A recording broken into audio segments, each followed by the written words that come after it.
Hello and welcome to Do You Know, the program where history comes alive and knowledge surprises us.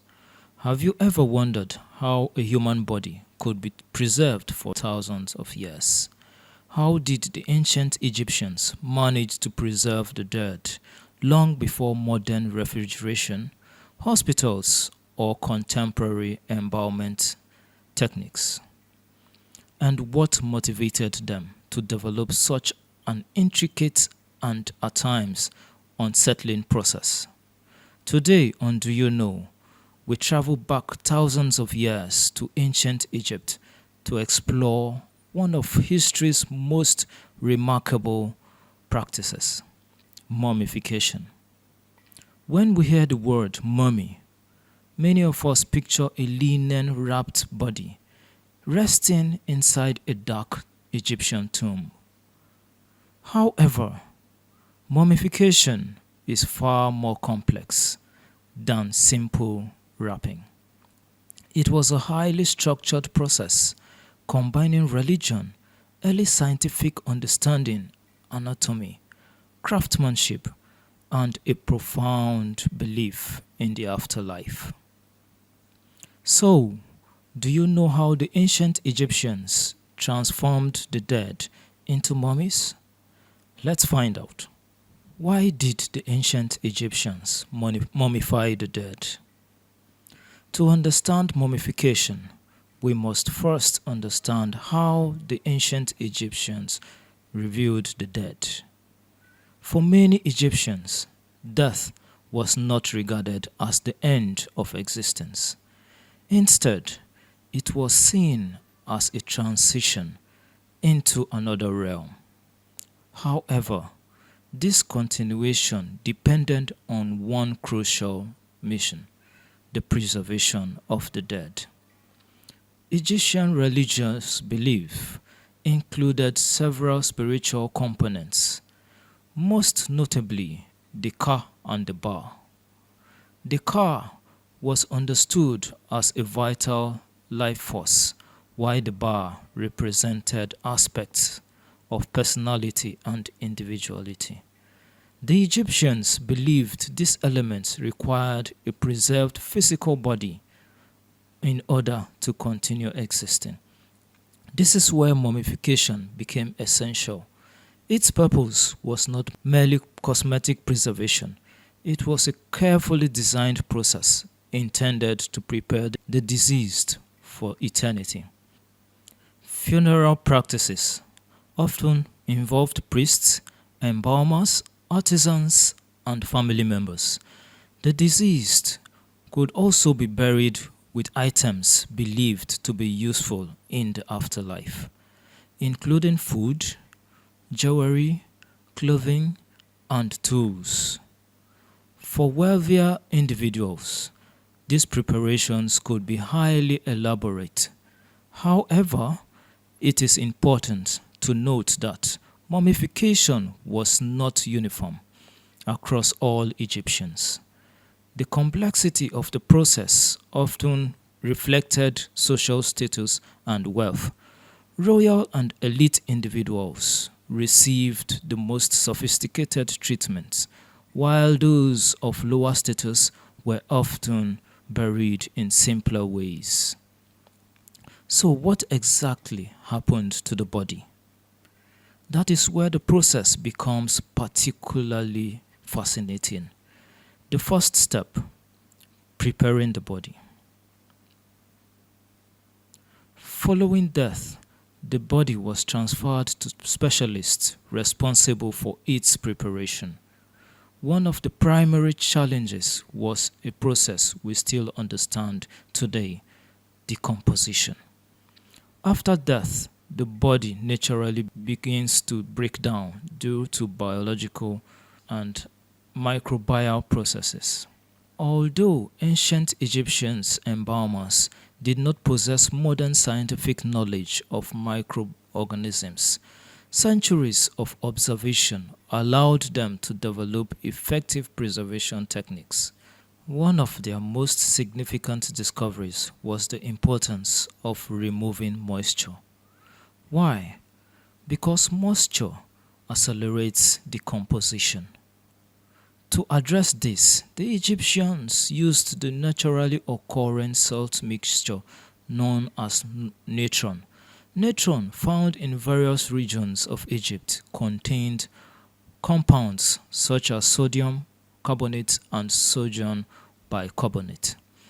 It played a critical role in the mummification process by effectively dehydrating the body. However, before drying could begin, the embalmers first had to address the internal organs, and this is where the process becomes especially intriguing. What happened to the organs? Internal organs decompose rapidly after death. For this reason, embalmers removed many of them and treated them separately. The liver, lungs, stomach, and intestines were typically preserved in specialized containers known as canopic jars. These jars were associated with the four sons of Horus, protective deities linked to specific organs. However, one organ was treated differently. The heart held exceptional significance. The ancient Egyptians regarded the heart as the center of intelligence, emotions, and moral judgment. In many cases, it was left inside the body. This was closely connected to their beliefs about the afterlife. The deceased was believed to undergo judgment before the gods. In the well-known weighing of the heart ceremony, the heart was symbolically weighed against the feather of my heart, representing truth, balance, and order. If the heart was deemed pure, the individual could enter the afterlife. If not, the consequences were believed to be severe.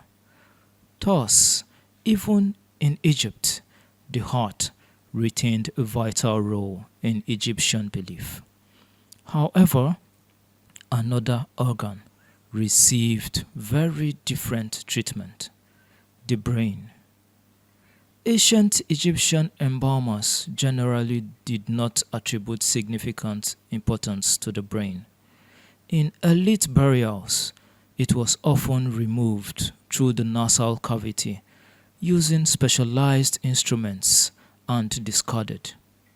This demonstrates that thousands of years ago, Egyptian embalmers were already performing remarkably sophisticated anatomical processes. But how exactly was the body preserved after this stage?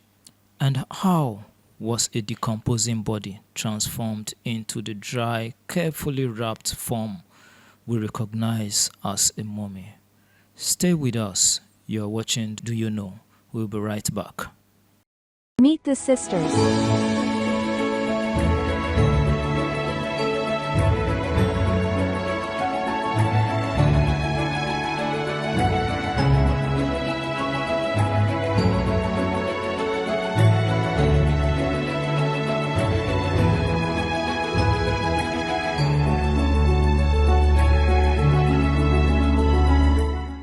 Welcome back to Do You Know?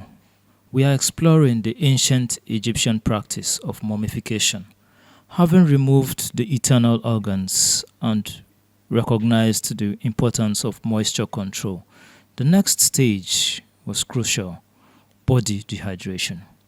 The body was covered in natron and left for an extended period to draw out moisture. Methods and durations varied across different periods of Egyptian history and according to status. In elite mummification, the drying process is commonly estimated to have lasted around 40 days. The full embalming procedure is often described as taking approximately 70 days in total. Once dehydration was complete, the body was carefully cleaned and treated. Oils and resins were applied to preserve the skin and provide protection. In some cases, the body was also filled or padded to restore a natural appearance. Importantly, the objective was not only preservation. The Egyptians sought to maintain a recognizable human form. After all, the body is intended to serve the individual in the afterlife. The wrapping of the mummy. This brings us to the most iconic stage of the process. The body was carefully wrapped in linen bandages. However, this was far more than a simple covering. The process was highly structured and often ritualized. Different parts of the body could be wrapped individually, and protective amulets were placed between layers. These objects were not decorative alone. They were believed to provide spiritual protection. One known example is the heart scar, associated with rebirth and rejuvenation. Amulets were positioned according to specific religious practices, often with great precision. Resins and other substances were also applied during the wrapping process. Layer upon layer of linen were added with great care. For elite individuals, the final result could be highly elaborate. The mummy was often placed within one or more coffins. In the case of royalty or high-status individuals, an ornate sarcophagus might also be used. However, one final stage remained: the spiritual preparation of the body, the opening of the mouth. Egyptian burial practices extended beyond physical preservation. Religious rituals were considered essential to the process. One of the most significant was the opening of the mouth ceremony. Despite its name, this ritual was not simply a physical activity. It was a symbolic ceremony intended to restore the deceased's ability to function in the afterlife. It was believed to enable breathing, eating, drinking, speaking, and sensory perception. The symbolism is striking. The body had been physically preserved through careful technical methods. However, ritual practices were believed to restore spiritual functionality. This highlights a key aspect of mummification. It was not solely a technological achievement. Rather, it presented a sophisticated integration of early scientific practices, skilled craftsmanship, religious belief, and cultural tradition. This combination allowed the practice to endure for millennia. But an important question remains: did mummification actually work? How have these ancient bodies survived the thousands of years? And what have modern scientists learned from studying them? Stay with us. This is Do You Know? We will be right back. Before every doctor, before every lawyer, before every engineer, before every journalist, there was a teacher.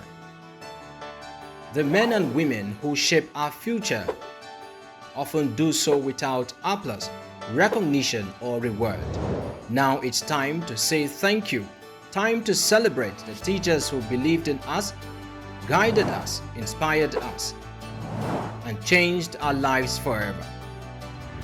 Introducing My Teacher, My Hero, a special television program dedicated to honoring exceptional teachers across Nigeria. Share your story, nominate a teacher, celebrate a hero. Because every success story begins with a teacher. My Teacher, My Hero. on People's First Television, PFTV, where stories come live. What mummies tell us. Thousands of years after the practice first developed, Egyptian mummies continue to provide valuable scientific insight. They now serve as extraordinary historical records, using modern technologies such as X-rays, CT scanning, and advanced chemical analysis. Researchers can study mummies without physically unwrapping them. These techniques can reveal information about age, health, injuries, disease, diet, and lifestyle. They also allow scientists to analyze the materials used in the embalming process. The findings are remarkable. Ancient embalmers developed effective methods of dehydration, preservation, and the use of resins and other natural substances. While they did not possess modern medical or chemical knowledge, the empirical understanding was highly advanced for their time. Another significant discovery is that mummification was not limited to humans. Animals were also mummified in large numbers. Cats, birds, crocodiles, and other species were commonly preserved. Some were associated with deities, while others were offered as religious dedications. This demonstrates that mummification was a widespread cultural and religious practice, extending far beyond human burials. Did every Egyptian become a mummy? A common misconception is that all ancient Egyptians were mummified in the same way. In reality, this was not the case. Mummification practices varied significantly across time, periods, and social classes. The most elaborate procedures were extremely costly and reserved for the elite. Ordinary individuals were often buried using simpler methods. In some cases, natural mummification occurred due to Egypt's dry and hot weather condition, which could preserve bodies buried in sand. Over time, artificial mummification became increasingly refined and culturally significant. As a result, royal mummies we study today represent a higher level of long and evolving tradition spanning thousands of years. So, what have we learnt today? Ancient Egyptian mummification was far more than the wrapping of a body in linen. It was a complex and highly structured process designed to preserve the body and prepare the deceased for the afterlife. What happens after death? Perhaps the most remarkable process of mummification is this. The Egyptians were not only preserving bodies, they were preserving identity, memory, and the hope of life beyond death. So, the next time you see a mummy in the museum, remember you're not simply looking at an ancient body, you are looking at the legacy of a civilization that sought to understand and overcome mortality. And that is Do You Know for today. Until next time, keep asking questions, keep exploring, and remember, there's always something fascinating to know.